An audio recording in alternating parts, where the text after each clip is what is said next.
في يوم هنعود ده بالموعود، وفي غيابه أكيد لسه الأمل موجود. في يوم هنعود ده بالموعود، وفي غيابه أكيد لسه الأمل موجود.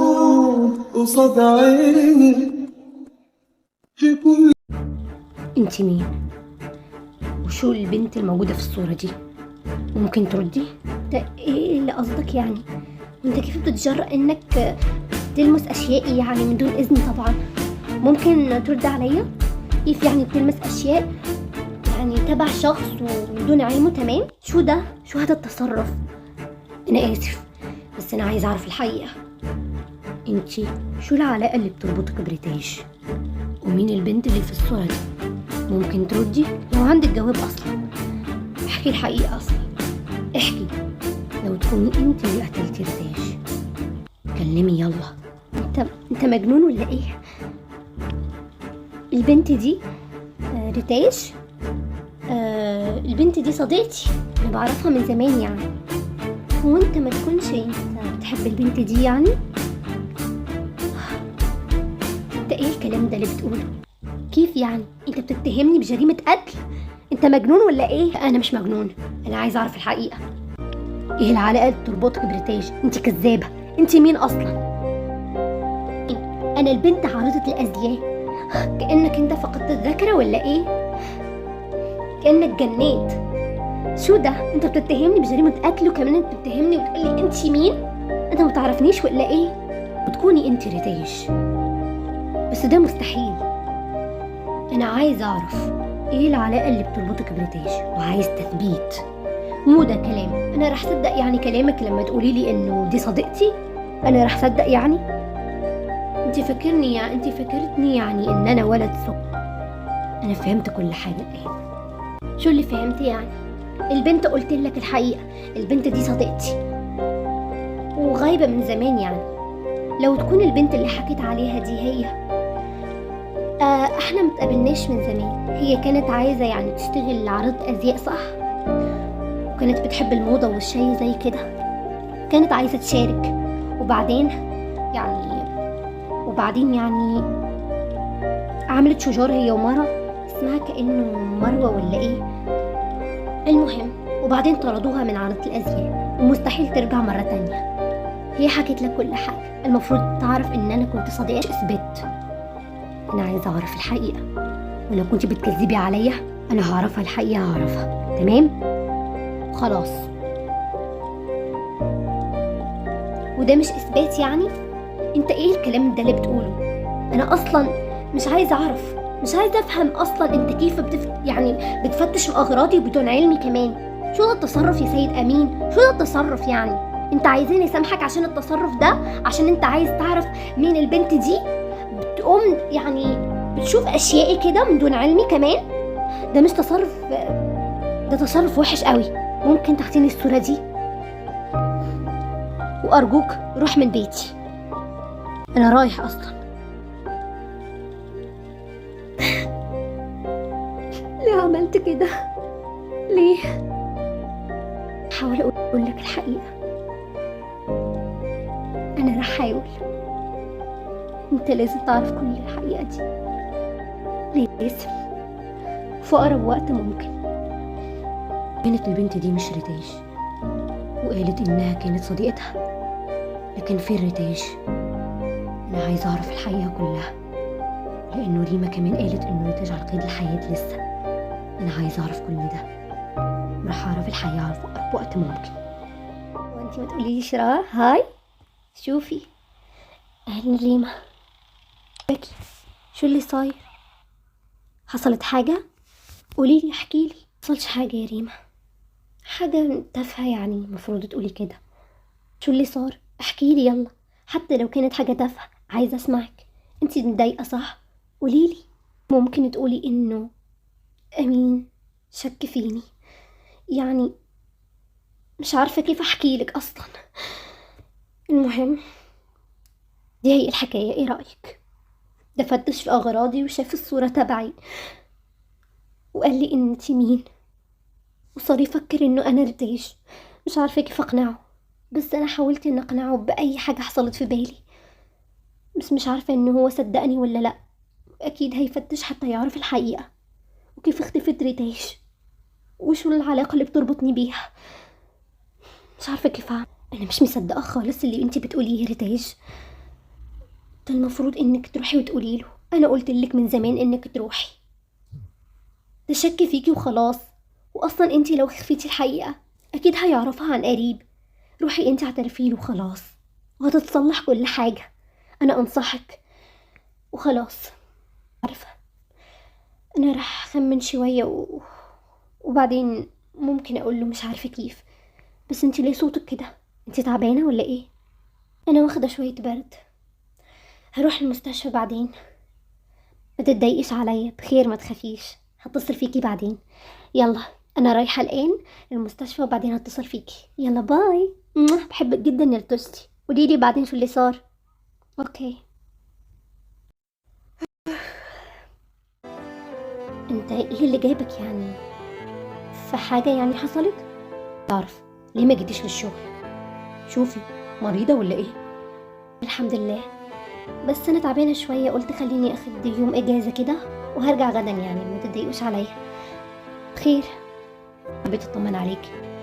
وكمان عايزه اقول لك اسف جدا عشان يعني فتشت في حاجتك امبارح وكلمتك بكلام مش حلو. انا اسف. انا عارفه انك كنت معصب يعني عشان كنت مش فاهم حاجه، بس انا فهمتك وخلاص يعني. انا بخير والحمد لله، وهرجع غدا ان شاء الله. كويس. اوه، انت بخير؟ اي رجلي يا ربي. انا اسف قوي، كنت معدي بسرعه. انا اسف. تعالي اخدك على العياده، تعالي. مش قادره اوقف. رجلي. انا مش قادره اوقف. تعالي هنا. يلا تعالي. حاولي انك توقفي عليها شويه بس. تحسن شويه، بس يعني شويه كده كسر خفيف يعني عشان سقطت بقوه على القدمين وبس، وان شاء الله بخير.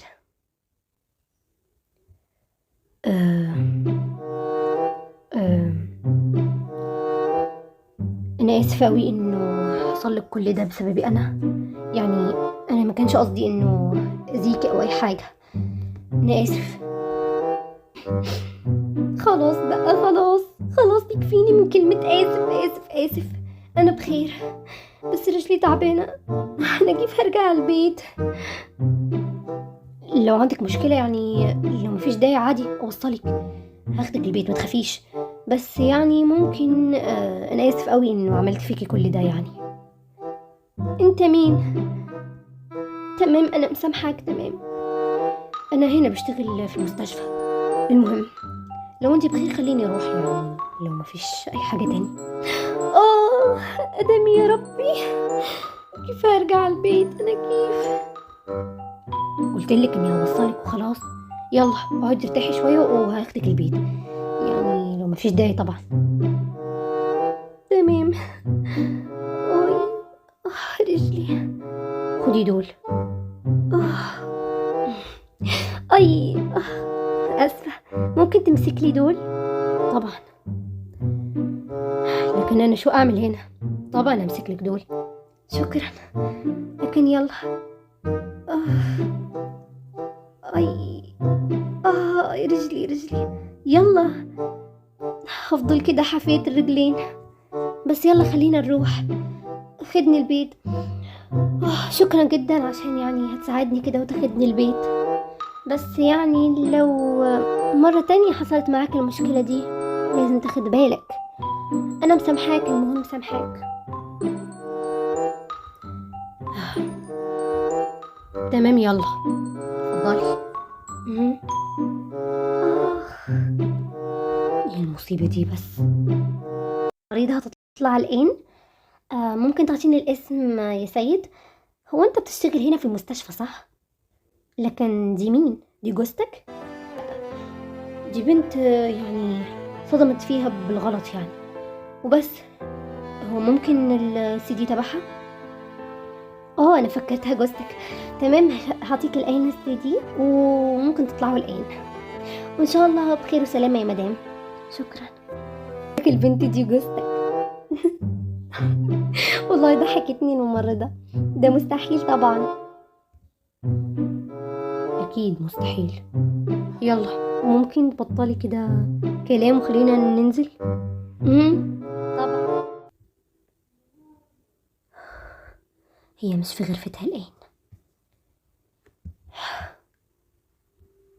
حلو قوي، خليني افتش على الأوراق كلها. أنا عايزة أعرف كل الحقيقة. أنا لازم أخد كل الفلوس وبعدين أطلق ده أمين.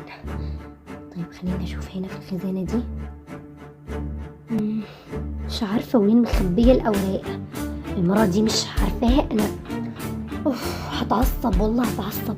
المهم أنا عايزة أعرف كل الأوراق عشان أخد كل الفلوس وبعدين أهرب وأسافر بعيد وأغير كل هويتي عشان ما يتحصلوش عليا. بس لازم كمان إني أتخلص من أمه دي. فضلت جنبي دايما مثل العساس.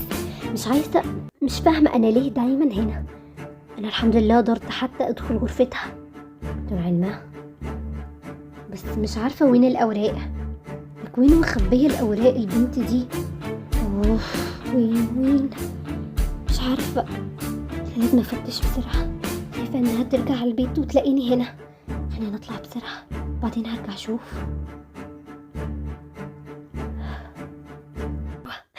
مدة ما شفتكش. المهم كيفك ماتي؟ الحمد لله. وانتي كيفك؟ رجعتي بسرعة؟ أنا هسه لستني جيت يعني.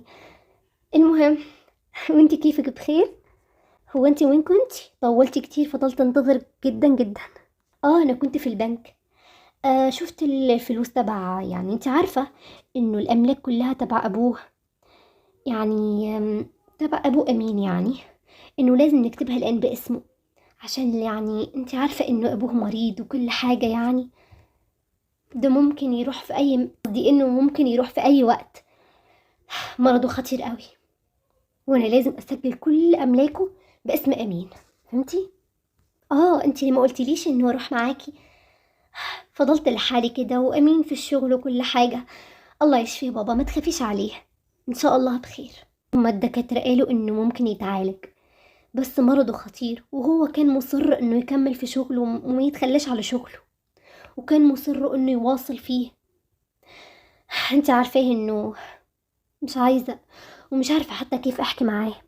المهم الأوراق كلها في البنك، ولازم توقيعي أنا عشان يعني يجيبوها مرة تانية. تمام، يلا حماتي خلينا ندخل هناك نشرب شوية مشروب كده أو عصير هيك يعني. يلا خلينا، وحشتك جدا يا حماتي، اللي فترة كتير ما شفتكش. كمان يا مروة، يلا خلينا ندخل نشرب شاي، عصير أو شاي أو قهوة كده. وأنا كمان والله وحشتك قوي حبيبتي. الأوراق كلها من البنك بتوقيعها هي. أنا هتصرف. انتي فاكرين ان انا معرفش اجيب الأوراق لو حطيتيهم توقيعك؟ في يوم هنعود ده بالموعود، وفي غيابه أكيد لسه الأمل موجود. في يوم هنعود ده بالموعود.